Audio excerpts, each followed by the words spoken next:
नमस्कार, आप देख रहे हैं आज तक। आपके साथ मैं हूं सईद अंसारी।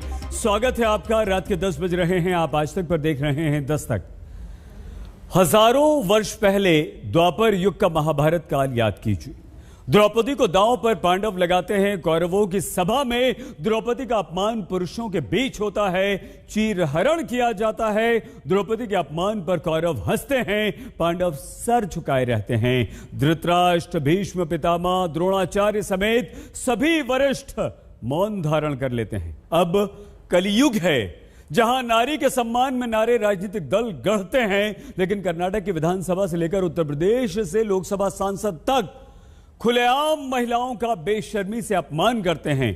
अपमान जब होता है तब एक प्रतिनिधि तुरंत नहीं बोलता, सब बाद में आवाज उठाते हैं। लड़कियों, बेटियों, महिलाओं का अपमान, लड़की हूं, लड़ सकती हूं का नारा देने वाली कांग्रेस पार्टी के विधायक करते हैं। बेटियों के लिए अभद्र, बीमार सोच का प्रदर्शन बेटियों को सुरक्षा देने का दावा करने वाली समाजवादी पार्टी के सांसद भी करते हैं। विधानसभा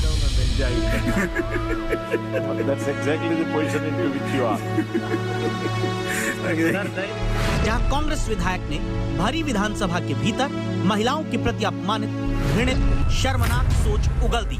विधानसभा में महिलाओं के अपमान पर हंसी ढाके उठे।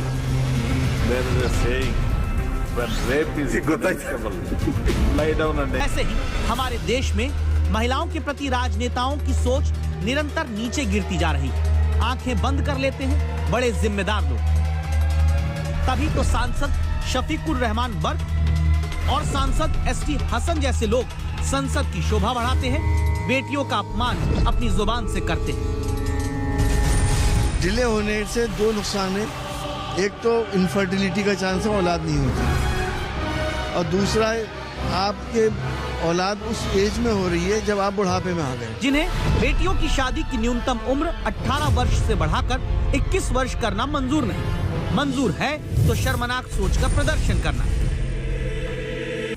लड़कियों को ज्यादा उम्र बढ़ा देने से बहरहाल हालात बिगड़ेंगे, और जो 18 साल की उम्र भी काफी थी उनके लिए जी, और वो हमेशा चली आ रही थी, और वरना इसमें ज्यादा आवारगी का मौका मिलेगा।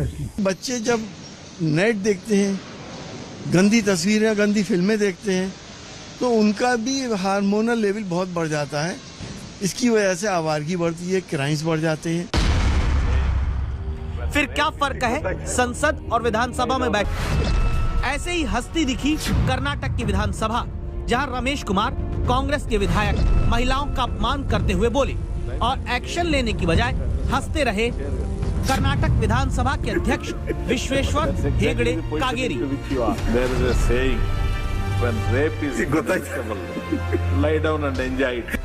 जो शब्द हमें बोलना भी आसान नहीं, उसे भरी विधानसभा में कहावत बताकर कांग्रेस विधायक ने बोल दिया।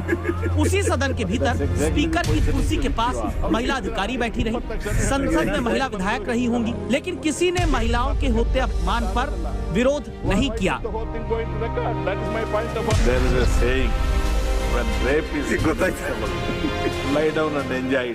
कहावत बताकर जब रेप होना ही है तो लेट जाओ और इसके मजे लो, कहने वाले विधायक रमेश कुमार उस कांग्रेस पार्टी से राजनीति के फिर इस दोहरे मापदंड पर संसद तक मुद्दा उठता है।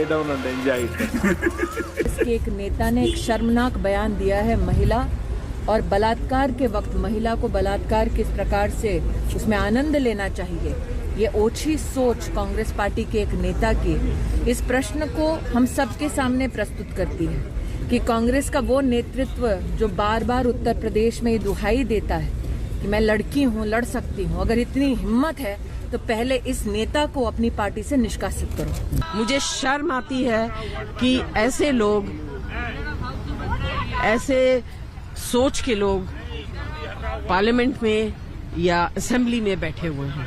ये शर्म की बात है, हमारे देश के लिए शर्म की बात है। शेमफुल बिहेवियर, बहुत ही शर्मनाक बयान है और इनको देश की हर महिला से माफी मांगनी चाहिए। और मुझे दुख इस बात का होता है, ये इलेक्टेड रिप्रेजेंटेटिव्स देश की महिलाओं की बात, कर्नाटका की महिलाओं की बात रखने जाते हैं और इतनी सीरियस ऑफेंस को मजाक बनाते हैं। इसके बाद रमेश कुमार ने सदन में माफी मांगी, लेकिन उससे पहले उनका व्यवहार देखिए, जो माफी मांगने के सवाल पर हाथ हिलाते हुए चले जाते दिखे। Will you apologize for the statement that you made, Mr. Ramesh Kumar?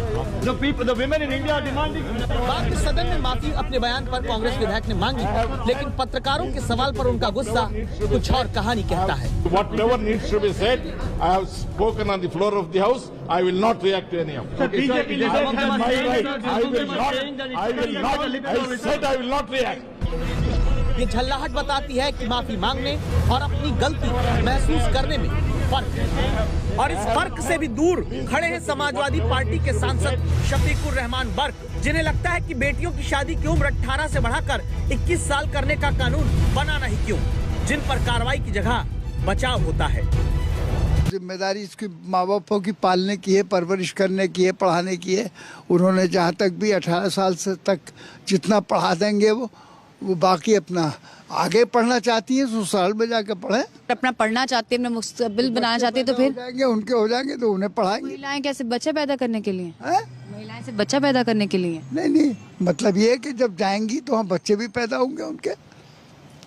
ये कैसा लॉजिक है सर? ये बहरहाल जब तक वो उनकी मर्जी चाहेगी पढ़ सकती हैं। वो माहौल खराब है, माहौल खराब से बच जाएंगी वो, ये है मकसद मेरा। माहौल कैसे खराब हो गया सर? माहौल अब मुल्क का देख रहे कि कितने हालात खराब होते हैं मुल्क के अंदर, तो हम अपनी बेटियों का ख्याल रखना पड़ता है कि हम कोई उसके साथ कोई गलत हरकत नहीं हो जाए। वो बुजुर्ग हैं, वो अक्सर उनसे कोई न कोई प्रेस का व्यक्ति जाता है, वो कुरेदता है कोई न कोई, इसलिए वो कभी कभी ऐसे स्टेटमेंट देते हैं। इतने ही बुजुर्ग हैं तो फिर सांसद क्यों हैं? क्या समाजवादी पार्टी के सांसद एसटी हसन के लिए भी अखिलेश यादव यही दलील देंगे? नेट देखते हैं, गंदी तस्वीरें, गंदी फिल्में देखते हैं, तो उनका भी हार्मोनल लेवल बहुत बढ़ जाता है। इसकी वजह से आवारगी बढ़ती है, क्राइम्स बढ़ जाते हैं, उससे भी हमें बहुत बड़ा नुकसान हो रहा है। क्या आपको लगता है कि 18 से भी कम कर देनी चाहिए आयु अगर मुमकिन हो तो? अगर बच्ची मैच्योर है तो मैं समझता हूँ कि 16 साल में भी अगर उसकी शादी हो जाए तो कोई बुराई नहीं है। खाप पंचायतों का सुना करता रहा है ये देश, जहाँ बेटियां जीन्स ना पहने, लड़कियां मोबाइल ना रखें, ऐसे तुगलकी फरमान निकलते हैं। लेकिन देश की सबसे बड़ी पंचायत यानी संसद और राज्य की सबसे बड़ी पंचायत यानी विधानसभा में बैठने वाले चेहरे भी जब महिलाओं को लेकर शर्मनाक सोच रखते हैं, तो जरूरी है कि पार्टियां खुद अपने ऐसे नेताओं पर कार्रवाई की दस्तक दे। रायबरेली से समर्थ श्रीवास्तव, दिल्ली से सुप्रिया भारद्वाज और अशोक सिंघल के साथ नोलन पिंटो, बेंगलुरु आज तक।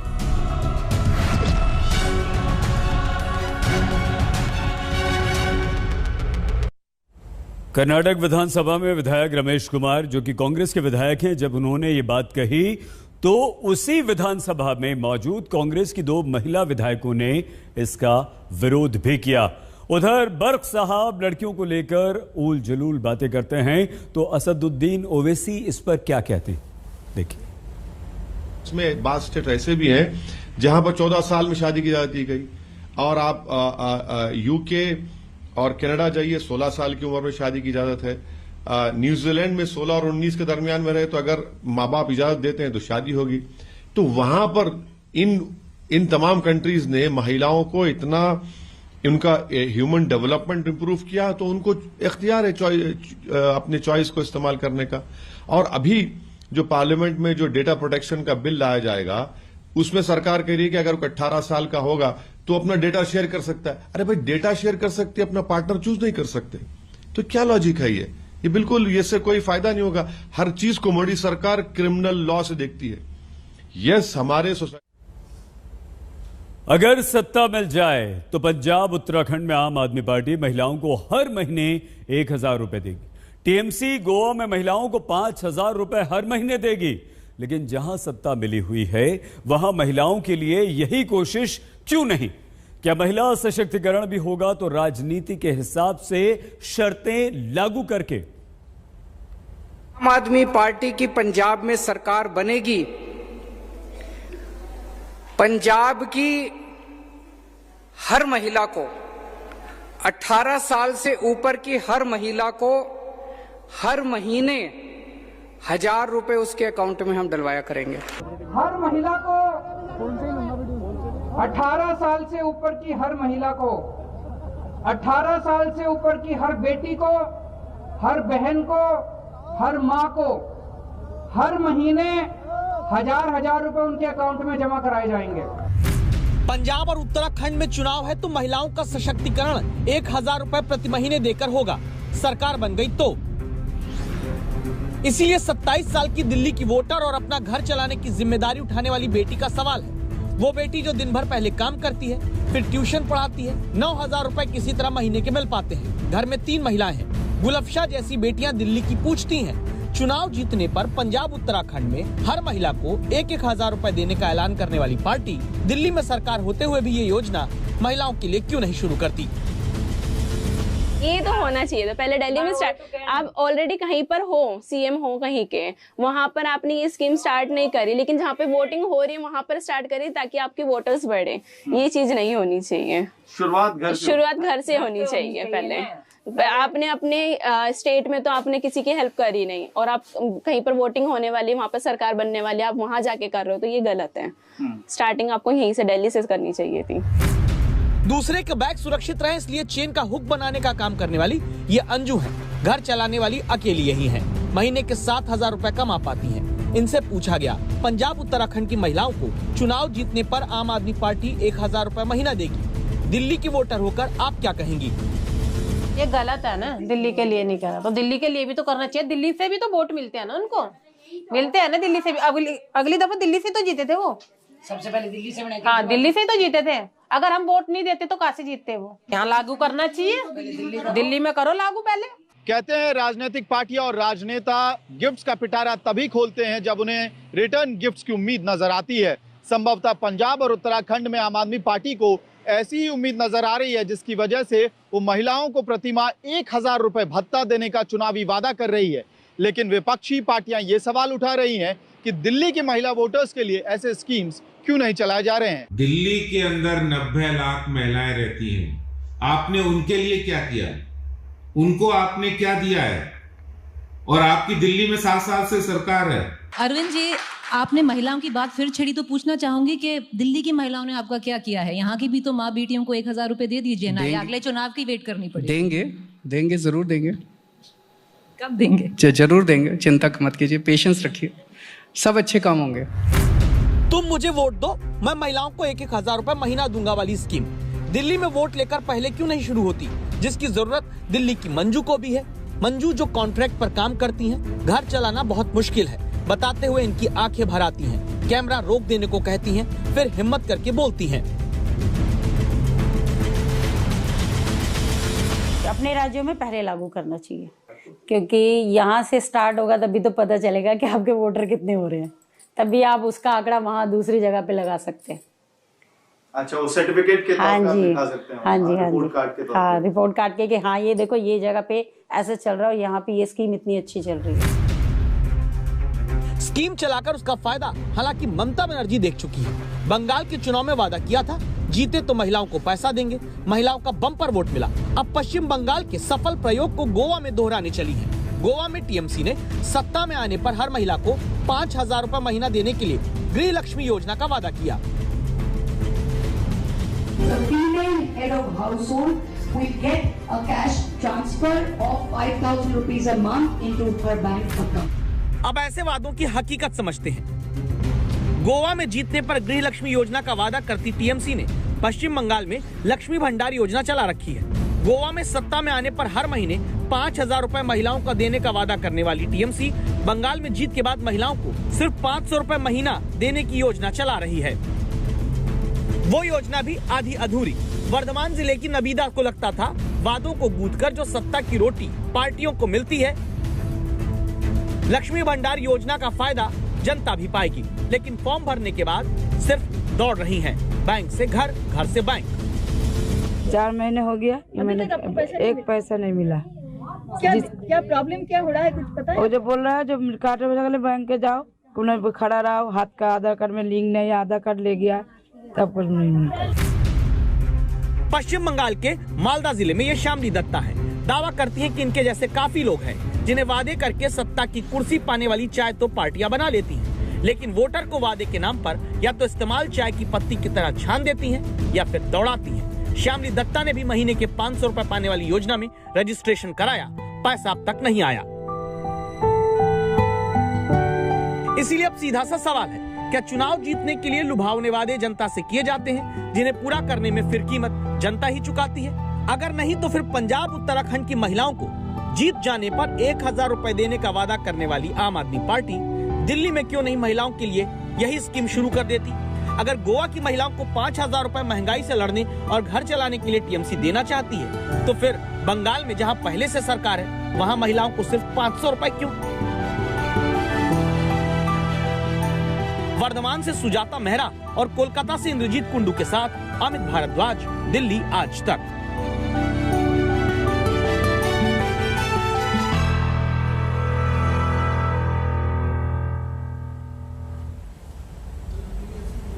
कल रात दस्तक में 10 बजे हमने आपको दिखाया था कि कैसे सुप्रीम कोर्ट के हर तरह के निर्माण कार्य पर रोक के निर्देश के बावजूद दिल्ली में कई जगह प्रदूषण फैलाते हुए लगातार काम जारी है। आज तक के दस्तक के बाद दिल्ली सरकार जागी। दस्तक में खबर दिखाकर हम भूल नहीं जाते, खबर के अंजाम तक पहुंचने का पीछा करता है दस्तक। 16 दिसंबर रात 10 बजे आज तक ने दिल्ली में सुप्रीम कोर्ट का निर्देश तोड़ने वालों का सच दिखाया। दुनिया के सबसे प्रदूषित शहरों में एक दिल्ली और दिल्ली एनसीआर का इलाका, और जनता को इसी प्रदूषण से बचाने के लिए सुप्रीम कोर्ट के चीफ जस्टिस एनवी रमन की विशेष बेंच ने हर कीमत पर दिल्ली और एनसीआर के इलाके में निर्माण गतिविधियों पर रोक लगा रखी है। लेकिन सरकारें और एजेंसियां कंबल ओढ़कर सो रही हैं। गुरुवार को अपनी इस रिपोर्ट में संवाददाता नितिन जैन ने बताया कैसे सुप्रीम कोर्ट की मनाही के बावजूद तड़के सुबह 4 बजे दिल्ली के नेताजी नगर में बड़ी मशीनों से निर्माण का काम जारी है। प्रदूषित हवा में निर्माण सामग्री और जहर न फैलाए, इसीलिए तो रोक लगी। लेकिन आज तक की दस्तक पे 16 दिसंबर को हमने बताया कैसे चारों तरफ प्रदूषण फैलाने वाला काम जारी है, वो भी भारत की सर्वोच्च अदालत से सिर्फ आधे घंटे की दूरी पर। यह है देश की राजधानी का इलाका नई दिल्ली, और आप देख सकते हैं यहाँ पर किस तरीके से रात के अंधेरे में सरेआम खुदाई चल रही है। बड़े बड़ी जेसीबीज लग रही हैं, ट्रकों में मिट्टी भरी जा रही है, और ये तब है जब सुप्रीम कोर्ट के ऑर्डर्स हैं जिसमें साफ कहा गया है कि किसी भी तरीके का कंस्ट्रक्शन नहीं होगा। और आप देखिए यहाँ पर ट्रकों की लाइन लगी हुई है। आज तक की इसी दस्तक ने दिल्ली सरकार को कार्रवाई के लिए सक्रिय किया। एनबीसीसी की साइट को सील करने का निर्देश दे दिया गया। 1 करोड़ रुपए की पेनल्टी लगाने का आदेश हुआ। आगे भी आदेश तोड़ा गया तो कंपनी ब्लैकलिस्ट की जाएगी। हमने आपके चैनल पे देखा कि वहाँ पर रात के अंधेरे में जो है वो कंस्ट्रक्शन का काम किया जा रहा है। अभी नेताजी नगर की जो साइट है उसे सील करने का निर्देश दे दिया गया है। क्योंकि बार बार ये इस तरह की घटनाएं हो रही थी, इसलिए 1 करोड़ रुपए के पेनाल्टी का जो है वो इनको निर्देश दिया गया है। आज तक ने साफ तौर पर दिखाया कि किस तरह से कंस्ट्रक्शन पर बैन के बावजूद राजधानी दिल्ली में न केवल ट्रकों की एंट्री हो रही है, बल्कि साफ तौर पर जो निर्माण के काम हैं वो भी लगातार जारी हैं। इन सब के बीच आपको बता दें कि एनवायरनमेंट मिनिस्टर गोपाल राय ने साफ तौर पर नेताजी नगर की उस कंस्ट्रक्शन कंपनी पर 1 करोड़ का जुर्माना ठोका है जो रात के स्याह अंधेरे में निर्माण का काम कर रही थी। आज तक आपके लिए आगे भी आपकी सांसों की सुरक्षा के इस दस्तक को जारी रखेगा। रामकिंकर सिंह के साथ नितिन जैन, दिल्ली आज तक। स्वागत एक बार फिर से आपका दस्तक में। आपके साथ मैं हूं सईद अंसारी। हमारे देश में कोरोना का नया वेरिएंट ओमिक्रॉन अब डराने लगा है। महाराष्ट्र में आज ओमिक्रॉन के 8 नए मामले आए तो दिल्ली में 10 नए केस सामने आ गए।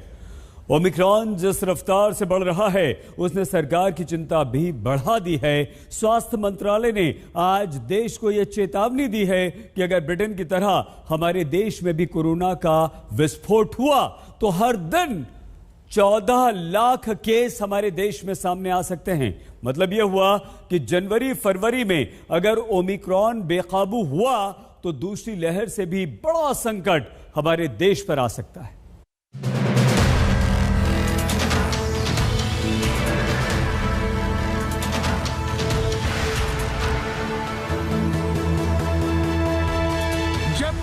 का सबसे खतरनाक वेरिएंट दुनिया में हाहाकार मचा रहा है, तब भारत में कोरोना को लेकर लापरवाही सारी हदें तोड़ रही है।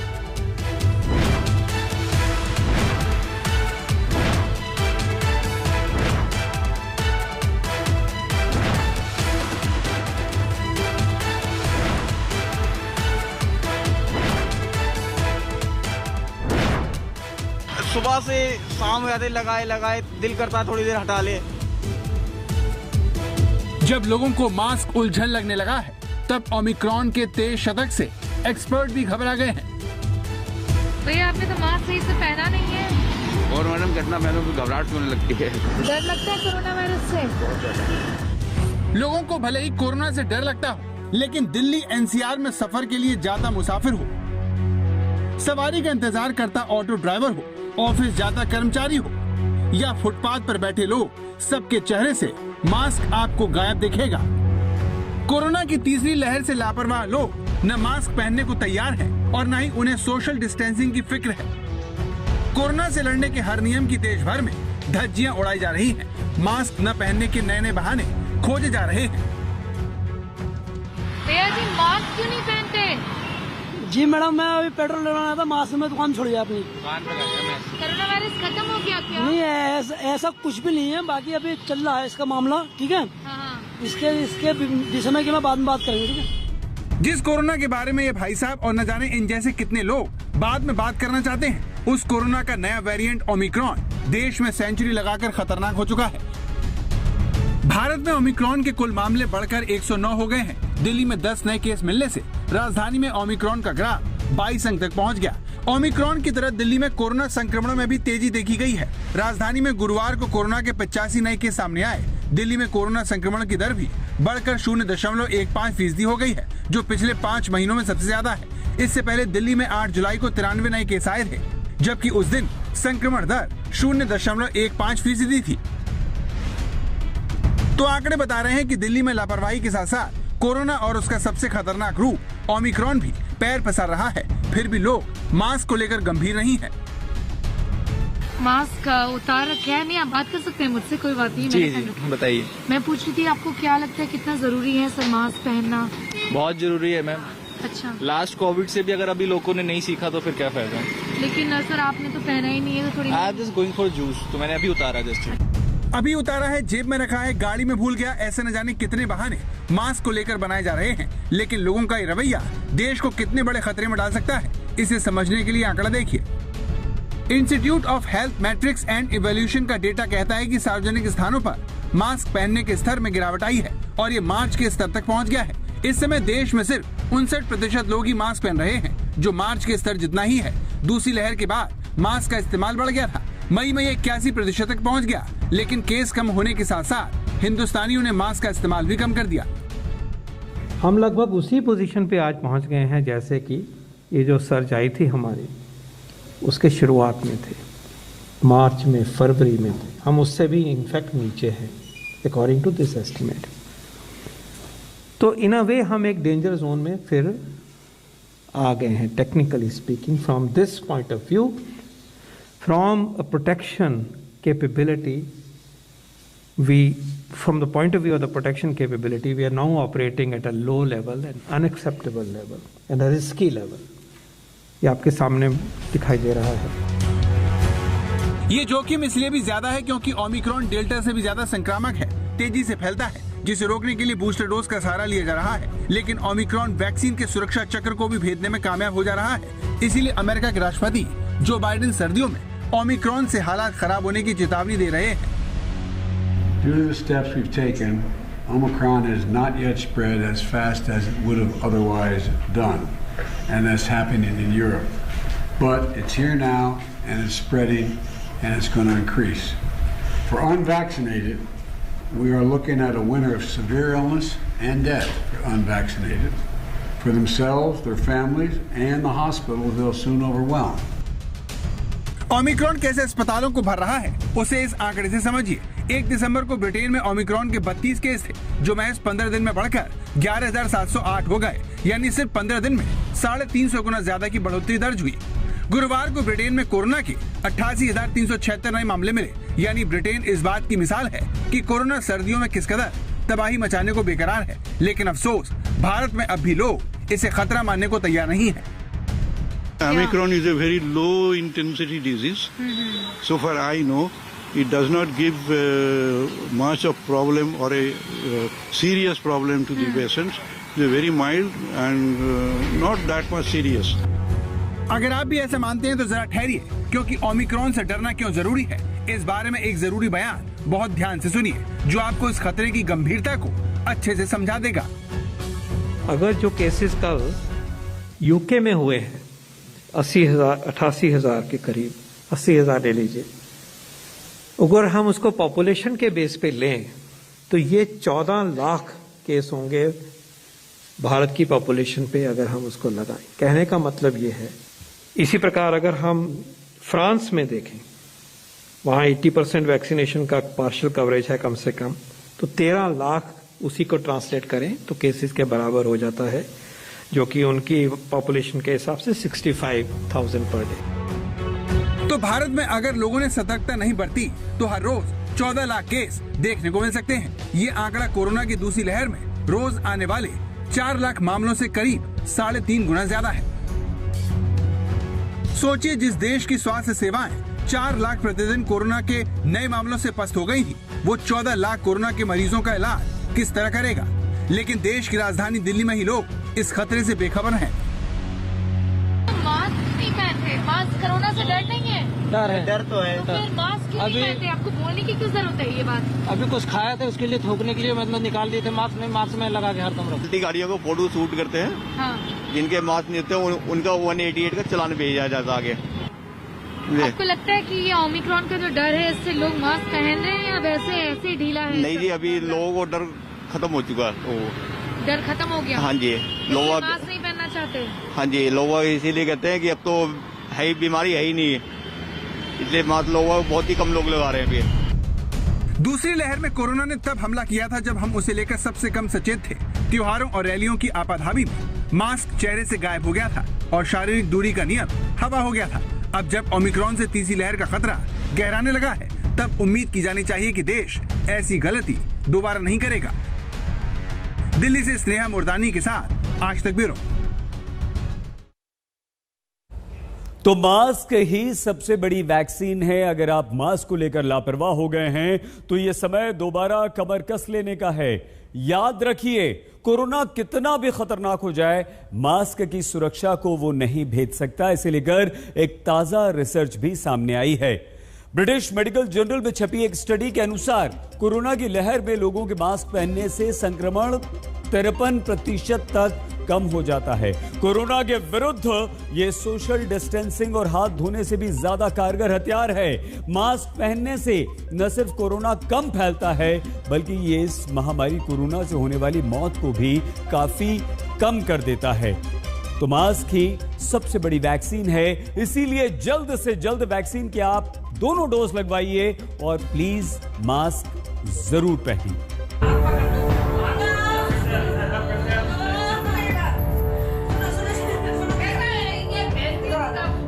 राजस्थान के भरतपुर में सारी कोशिश वैक्सीन की एक डोज लगाने के लिए हो रही है, जिसमें परिवार के सदस्य और स्वास्थ्य कर्मचारियों ने इस महिला को वैक्सीन लगाने का असंभव सा काम अपने कंधों पर लिया है।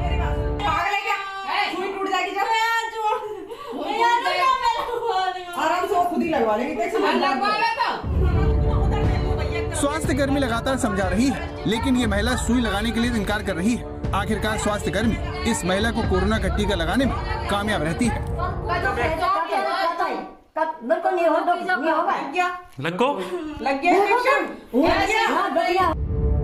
भारत जैसे देश में भले ही 136 करोड़ से ज्यादा कोरोना के टीके लग चुके हैं, आधी से ज्यादा जनसंख्या पूरी तरह वैक्सीनेट हो चुकी हो, अमेरिका से करीब 3 गुना ज्यादा और ब्रिटेन से 11 गुना ज्यादा वैक्सीन लगाने में कामयाबी हासिल की जा सकी हो,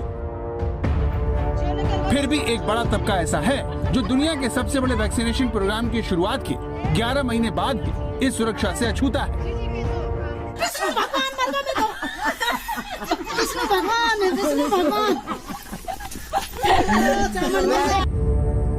जब टीकाकरण के कीर्तिमान हमें कोरोना के खिलाफ भरोसा देते हैं, तो ओमिक्रॉन जैसी चुनौतियां हमें याद दिलाती हैं कि टीके की भी एक सीमा है, क्योंकि जिस ब्रिटेन में ओमिक्रॉन पिछले 15 दिनों में 350% की रफ्तार से बढ़ा है, वहाँ 89.3% लोगों को टीके की एक डोज, 81.5% लोगों को कोरोना की दूसरी वैक्सीन और 44.3% ब्रिटेन वासियों को बूस्टर डोज लग चुकी है। इसके बावजूद वहाँ एक दिन में 88,000 से ज्यादा कोरोना के मामले सामने आ रहे हैं। ऐसे में सवाल उठता है कि भारत में बूस्टर डोज कब लगेगी। इस पर अभी फैसला होने बाकी है। इसकी सबसे बड़ी वजह भरतपुर जैसे वो करोड़ों लोग हैं जो कोरोना के पहले टीके से भी दूर हैं। जानकार इन लोगों को कोरोना से जंग में सबसे कमजोर कड़ी मानते हैं और इन्हें छोड़कर बूस्टर पर जोर लगाने से भी कुछ हासिल नहीं होगा, क्योंकि ओमिक्रॉन सबसे पहले इन्हें ही अपना शिकार बनाएगा और देश में संक्रमण कई गुना तेजी से फैलेगा। इसीलिए नीति आयोग के सदस्य वी.के. पॉल चाहते हैं कि जल्द से जल्द सभी लोग अपने टीके लगवाएं। 135 करोड़ 136 करोड़ डोजेस लग गई हैं, 87% को एक डोज लग गई है एंड सो ऑन। लेकिन जो छूट गए हैं उनको छूटना नहीं है, क्योंकि वैक्सीन होते हुए भी पहली डोज ना लगे, दूसरी उसके बाद ना लगे, तो यह बड़ी अनफॉर्चुनेट बात है। क्योंकि इस कड़ी में जब वायरस आता है, आया है भी, उसमें जो भी छूटेगा वो एक कमजोर कड़ी रह जाएगा। तो हमें बिल्कुल इंश्योर करना है कि आप प्लीज पहली डोज लीजिए अगर आपने नहीं ली है। थोड़े से हम में से छूटे हैं, रह गए हैं, उनकी तरफ पहुंचने में मदद करिए, उनको एक्सप्लेन करिए वैक्सीन की सेफ्टी, वैक्सीन की एफिकेसी, वैक्सीन से जो जानें बच रही हैं, कोई भी डाउट नहीं है। भारत में वैक्सीनेशन कवरेज बढ़ाना इसलिए भी जरूरी है क्योंकि देश में ओमिक्रॉन का खतरा चौतरफा फैल रहा है। महाराष्ट्र में आज 8 नए केस सामने आए और वहाँ ओमिक्रॉन संक्रमितों की संख्या 40 हो गई। दिल्ली में 22, राजस्थान में 17, कर्नाटक तेलंगाना में 8-8, गुजरात केरल में 5-5, तमिलनाडु, चंडीगढ़, पश्चिम बंगाल और आंध्र प्रदेश में ओमिक्रॉन के एक मामले सामने आ चुके हैं। 11 राज्यों में फैल चुका ओमिक्रॉन कब कहर बरपा देगा कुछ कहा नहीं जा सकता। इसीलिए हर राज्य अपने लोगों को जल्द से जल्द वैक्सीन लगाने में जुट गया है। दिल्ली से मिलिंद शर्मा के साथ आज तक ब्यूरो। हम रुक रहे हैं यहाँ कुछ देर के लिए। आप प्लीज अपना बहुत ख्याल रखिएगा। देखते रहिए आज तक।